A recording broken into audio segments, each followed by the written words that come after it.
السلام علیکم ورحمۃ اللہ وبرکاتہ نحمدہ ونصلی علی رسولہ الکریم رب اشرح لی صدری ویسر لی امری واحلل عقدۃ من لسانی یفقہوا قولی رب زدنا علما اللہم طہر قلوبنا من النفاق واعمالنا من الرياء والسنتنا من الكذب فإنك تعلم خائنة الأعین وما تخفی الصدور اللہم انا نسألك حبك وحب من يحبك وحب من يقربنا الى حبك اللهم آت نفوسنا تقواها وزكها انت خير من زكاها انت وليها ومولاها اللهم اجعل آخر كلامنا من الدنيا لا اله الا الله محمد رسول الله صلی اللہ علیہ وسلم آمین یا رب العالمین۔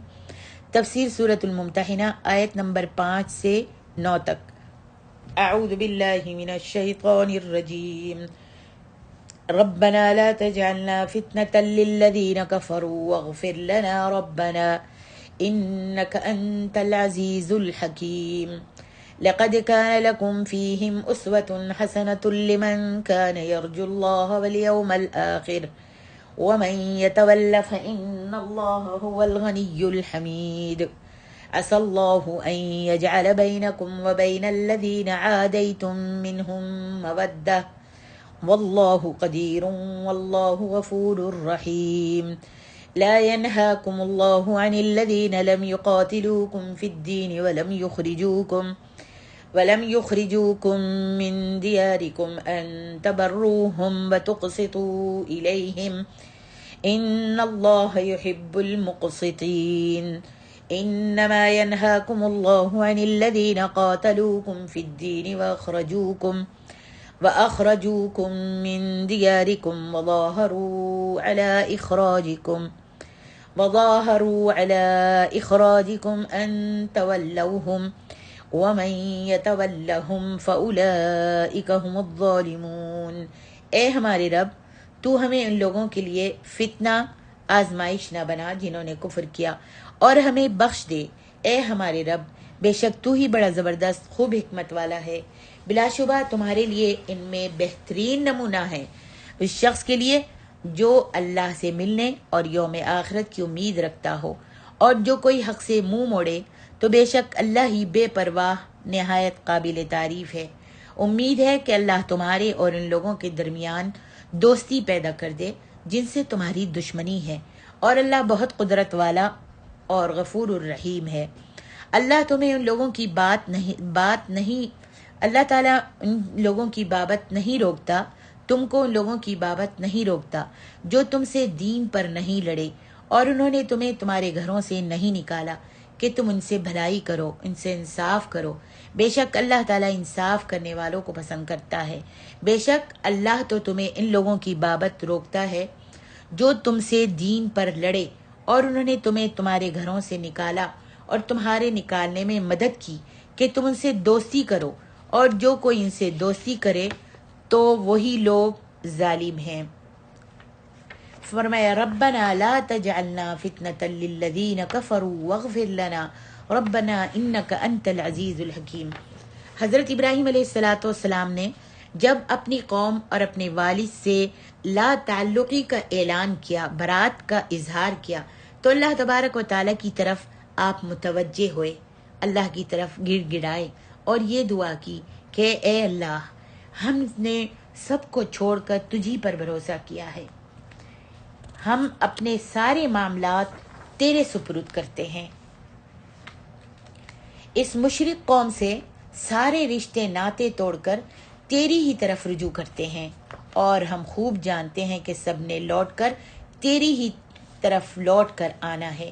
اے ہمارے رب، تو ہمیں کافروں کے لیے آزمائش مت بنا، ہمیں ایسے حال میں نہ رکھنا جسے دیکھ کر کافر خوش ہوں، اس طرح وہ سمجھیں گے کہ وہ حق پر ہیں۔ اگر تو ہمیں آزمائش میں ڈال دے گا اور برے حال میں کر دے گا تو کافر یہی سمجھیں گے کہ وہ حق پر ہیں، اور ہمارے بارے میں کہیں گے کہ اگر یہ حق پر ہوتے، ابراہیم اور ان کی قوم اگر حق پر ہوتی تو ان کو یہ تکلیف نہیں پہنچتی۔ اے ہمارے رب، ہماری کوتاہیوں کو معاف فرما اور ہماری خطاؤں کو بخش دے۔ اے ہمارے رب، تو ہی غالب حکمت والا ہے، تیری زبردست قوت اور حکمت سے یہی امید ہے کہ اپنے وفاداروں اور جان نثاروں پر دشمنوں کو غالب نہیں ہونے دے گا۔ دیکھیے یہ کتنی پیاری دعا ہے۔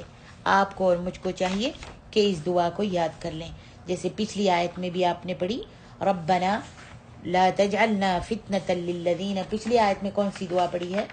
پچھلی آیت میں پڑھی ہے دعا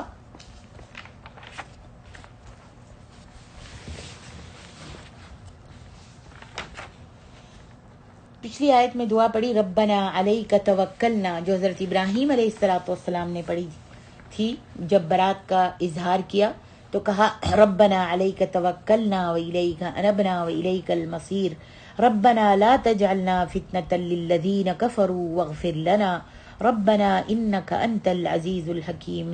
دیکھیے کتنا پیارا، اچھا، کتنا پیارا اس کا معنی ہے اور کتنا اچھا فائدہ مند ہے۔ تو ہم سب کو چاہیے کہ اس دعا کو یاد کر لیں۔ یہ 2 دعائیں بنتی ہیں، ان دونوں کو یاد کر لیجئے۔ اللہ اکبر۔ آگے ارشاد ربانی ہے، آگے اللہ تعالیٰ ارشاد فرماتے ہیں لقد كان لكم فيهم أسوة حسنة لمن كان يرجو الله واليوم الآخر ومن يتولى فإن الله هو الغني الحميد۔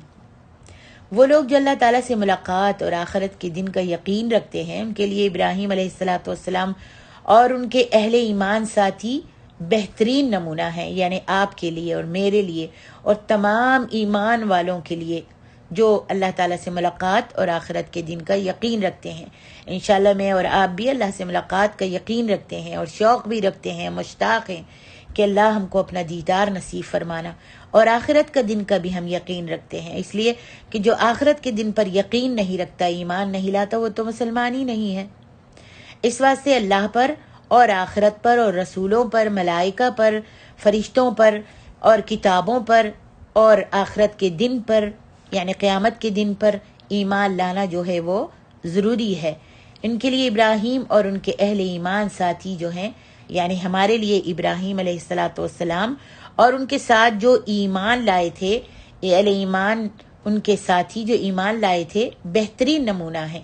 حالات خواہ کیسے بھی ہوں، ہر حال میں مسلمانوں کو ابراہیم علیہ السلام کی طرح توحید کا اعلان اور اللہ تعالیٰ کے دشمنوں سے اظہار برات کرنا چاہیے، کیونکہ دنیا اور آخرت میں کامیابی اسی راستے پر چلنے سے حاصل ہو سکتی ہے۔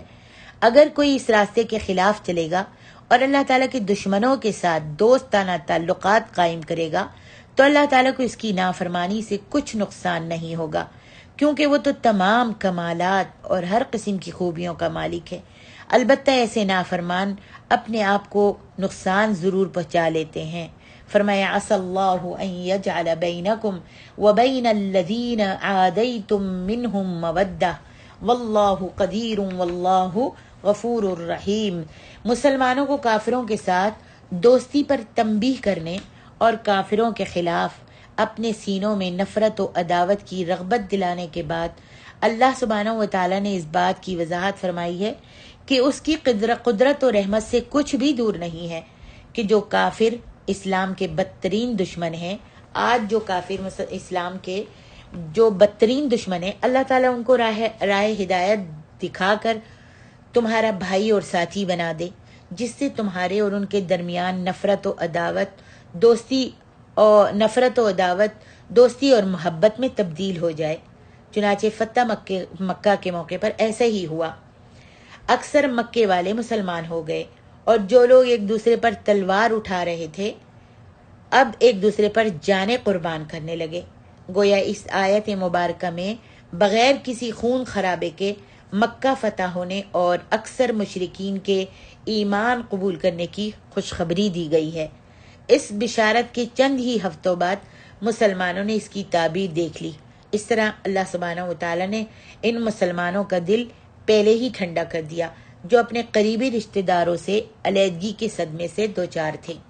فرمایا لا ینہاکم اللہ عن الذین لم یقاتلوکم فی الدین ولم یخرجوکم، لا ینہاکم اللہ، اللہ تعالیٰ تمہیں نہیں روکتا، عن الذین، ان لوگوں سے، لم یقاتلوکم کہ نہیں وہ تم سے لڑے، فی الدین، دین کے بارے میں، ولم اور نہیں، یخرجوکم انہوں نے نکالا تم کو، من دیارکم تمہارے گھروں سے، ان تبرہم کہ تم حسن سلوک کرو ان سے۔ اللہ تعالیٰ تم کو نہیں روک رہا ان لوگوں سے جو وہ تم سے نہیں لڑے دین کے بارے میں، وہ بس اپنے کام سے کام ہی رکھتے تھے، ان کا کوئی ہاتھ نہیں ہے کہ تم کو انہوں نے تمہارے گھروں سے نکالا ہو، یا تم کو ہجرتوں پر مجبور کر دیا ہو، تم کو ایذائیں دی ہوں، یا تم کو تکلیفیں دی ہوں۔ تو اللہ تعالیٰ فرماتا ہے کہ اللہ تعالیٰ ان سے حسن سلوک کرنے سے تم کو نہیں روک رہا جن کا کوئی تمہاری ہجرت میں اور تمہیں تکلیفیں دینے میں ان کا کوئی ہاتھ نہیں تھا۔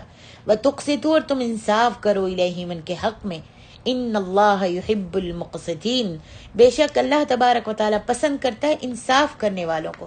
مکے میں کچھ لوگ ایسے بھی تھے جو مسلمان تو نہیں تھے لیکن مسلمانوں سے کوئی دشمنی اور بغض و عداوت نہیں رکھتے تھے، اور نہ دین کے معاملے میں ان سے لڑے تھے، اور نہ ان کو ستانے اور نکالنے میں ظالموں کے مددگار ہی بنے تھے۔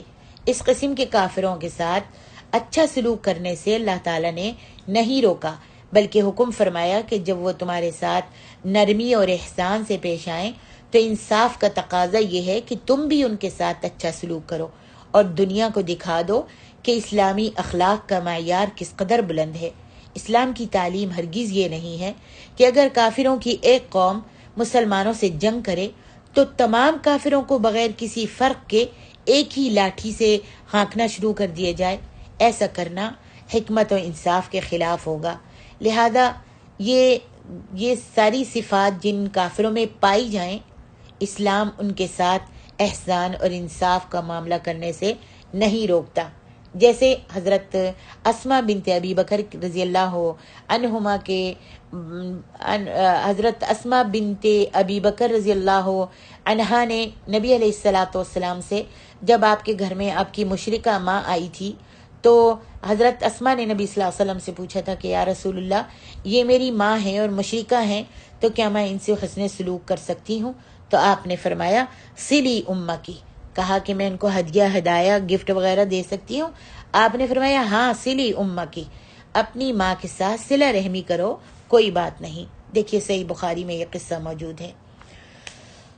آگے ارشاد ربانی ہے انما ینہاکم اللہ عن الذین قاتلوکم فی الدین، بس روکتا ہے تم کو اللہ تعالیٰ ان لوگوں سے جو لڑے تم سے دین کے بارے میں۔ اللہ ان سے روکتا ہے، ان سے تم کو کچھ نہیں کہتا، منع نہیں کرتا ان کے ساتھ حسن سلوک کرنے سے۔ پچھلی آیت میں جو پڑھا ہے ان سے اللہ تعالیٰ تم کو منع نہیں کرتا، نہیں روکتا، جنہوں نے تم کو تکلیفیں نہیں دیں، جنہوں نے تم کو ایذائیں نہیں پہنچائیں تمہارے دین کے بارے میں، تم کو ہجرت کرنے پر انہوں نے مجبور نہیں کیا، انہوں نے تمہارے ساتھ کوئی برا سلوک نہیں کیا، تو تم بھی ان سے حسن سلوک کرو، اچھی طرح ان کے ساتھ پیش آؤ اور ان کے ساتھ انصاف کرو۔ لیکن اس آیت میں اللہ تعالیٰ فرماتا ہے اللہ تم کو روکتا ہے ان لوگوں سے جو تم سے لڑے دین کے بارے میں۔ وَأَخْرَجُوكُمْ اور انہوں نے تم کو نکال دیا، کہاں سے نکال دیا؟ مِن دیارکم، تمہارے گھروں سے نکلنے پر مجبور کر دیا۔ وَظَاهَرُوا عَلَىٰ إِخْرَاجِكُمْ اور انہوں نے مدد کی تمہارے نکالنے میں انہوں نے مدد کی، یعنی اور دوسرے ساتھیوں کے ساتھ مل کر انہوں نے تم کو نکلوایا اور نکالنے میں پیش رہے۔ ان تولوہم، اللہ تعالیٰ اس سے تم کو روک رہا ہے کہ تم ان سے دوستی کرو۔ ومن یتولہم اور جو کوئی ان سے دوستی کرے گا فاولئک هم الظالمون تو وہی لوگ ظالم ہیں۔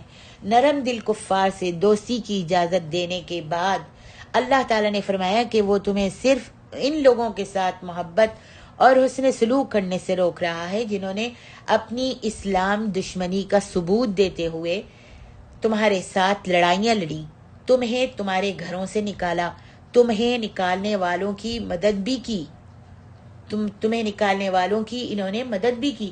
تو اب جو شخص اللہ تعالیٰ کے احکام سے منہ موڑتے ہوئے ایسی ظالموں سے دوستانہ برتاؤ کرے گا، دوستیاں رکھے گا، دوستانہ برتاؤ کرے گا، تو وہ ظالموں میں سے ہو جائے گا، کیونکہ اس نے ایسے کافروں کے ساتھ محبت کی جو محبت کیے جانے کے لائق نہیں تھے، اور یوں اس نے اپنی جان پر ظلم کیا کہ اسے اللہ کے عذاب کے لیے، اپنی جان کو اس نے اللہ کے عذاب کے لیے پیش کر دیا۔ اب آیت مبارکہ کی حکمت اور تقاضے دیکھتے ہیں۔ تمام انبیاء کرام بالخصوص نبی اکرم صلی اللہ علیہ وسلم تمام انسانوں کے لیے اسوہ حسنہ ہیں۔ نمبر 2، ابراہیم اور ان کے اہل ایمان ساتھیوں کی فضیلت کا بیان۔ نمبر 3، مسلمانوں کو چاہیے کہ وہ ایک دوسرے کے ساتھ اللہ تعالیٰ کی رضا کی خاطر محبت کریں اور دنیا کے کسی بھی لالچ کی خاطر کافروں سے دوستانہ تعلقات قائم کر کے اللہ تعالیٰ کو ناراض نہ کریں۔ نمبر 4، کافروں کا مسلمانوں پر غلبہ پا لینا مسلمانوں کے لیے بہت بڑے امتحان کا باعث ہے۔ اس طرح کافر یہ سمجھتے ہیں کہ وہ حق پر ہیں اور مسلمان باطل پر۔ اس طرح وہ اسلام اور مسلمانوں کی توہین کرتے ہیں اور انہیں ذلت بھری نگاہوں سے دیکھتے ہیں، اس لیے اس سے پناہ طلب کرنی چاہیے۔ نمبر 5، سعادت مند انسان وہ ہے جو انبیاء کرام بالخصوص نبی علیہ الصلاۃ والسلام کے نمونے کی پیروی کرے۔ نمبر 6، مسلمان کے لیے کافر رشتہ داروں کے ساتھ حسن سلوک جائز ہے، بشرط یہ کہ انہوں نے مسلمانوں کے خلاف کسی بھی طرح سازشوں اور جنگوں وغیرہ میں حصہ نہ لیا ہو۔